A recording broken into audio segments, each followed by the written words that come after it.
就在印度组织会议失败的同时，阿富汗向中国出口了第一批产品45吨松子。仅仅是为了这一飞机的干果，阿富汗塔利班的大批高层集体到机场送行。从45吨松子这个数量就可以看出阿富汗对华贸易的诚意。各位网友大家好，欢迎来到报明说。这期的话题我们说的是中巴拒绝参加印度主办的阿富汗问题的国际会议。11月10号印度号称组织了一场重要的国际会议，主题是阿富汗问题。但是中国和巴基斯坦作为阿富汗的主要邻国都拒绝参加，这就让印度的所谓的这个国际会议就变成了一场笑话了。在中印巴交界地带有一座著名的新都库什山脉。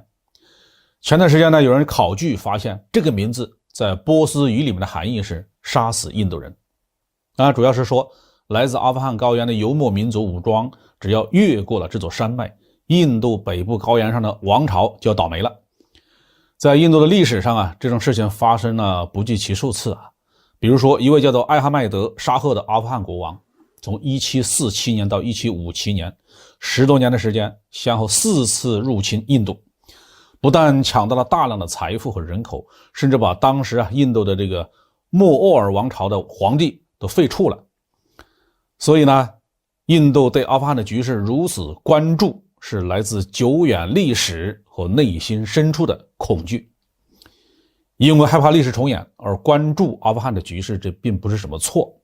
但印度错在不分好歹。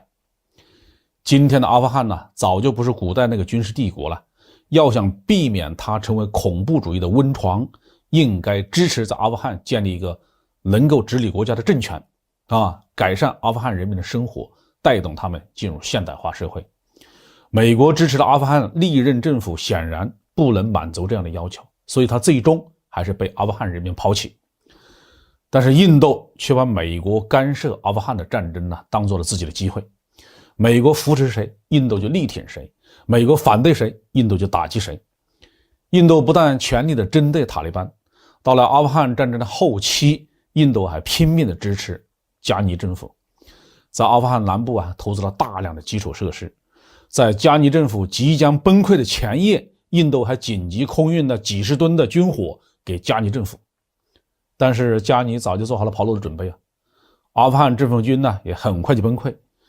印度这种愚蠢的举动不但没有挽回局面，也彻底的得罪了即将掌权的塔利班。塔利班进驻喀布尔之后，立刻要求印度停止在阿富汗的一切项目，滚蛋。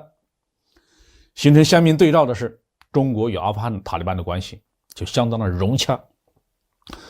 塔利班进入喀布尔之前就派遣了高级代表团来到中国会见中国外交部门的负责人。塔利班的高层在多个场合反复表示希望和中国建立友好合作关系。阿富汗塔利班高层的这些表态并不是空谈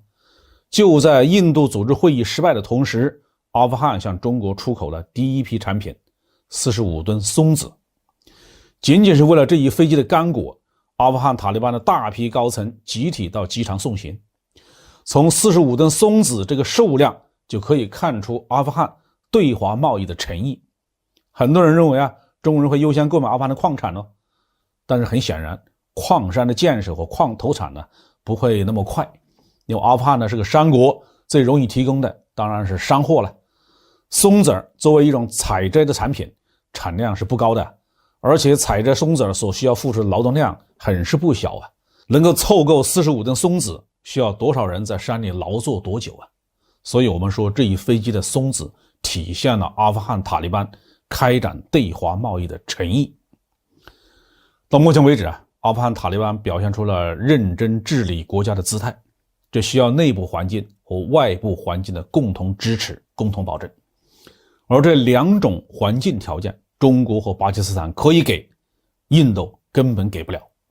从内部说，塔利班需要在阿富汗国内实现广泛的和平，不希望再有各种各样的武装派别互相争斗。在这个问题上，巴基斯坦显然是能够发挥决定性的作用的。阿富汗和巴基斯坦的主体民族有很大的重叠性，相当多武装分子往返于巴基斯坦和阿富汗的边境。如果巴基斯坦愿意出手，切断一切武装势力的军火供应和人员往来，阿富汗的国内和平就有了很大的保证。从外部来说，阿富汗是迫切的需要人道主义的援助、基本建设的投资和贸易市场，由中国来扮演这个角色，显然是再合适不过了。印度为什么不行？首先，印度和阿富汗并不接壤，对于阿富汗的安全问题印度就算拿出最大的善意来，也帮不上忙。从它的自身条件来讲，印度自己常年财政赤字，国内市场谈不上有什么像样的购买力。对于阿富汗所能够提供的各类物资，印度市场也没有消化的能力。而且印度自身的新冠疫情是非常的严重，如果开放阿富汗和印度之间的人员往来，可能会对阿富汗人的健康造成毁灭性的影响。如此印度却想当阿富汗问题的操刀手，实在是自不量力。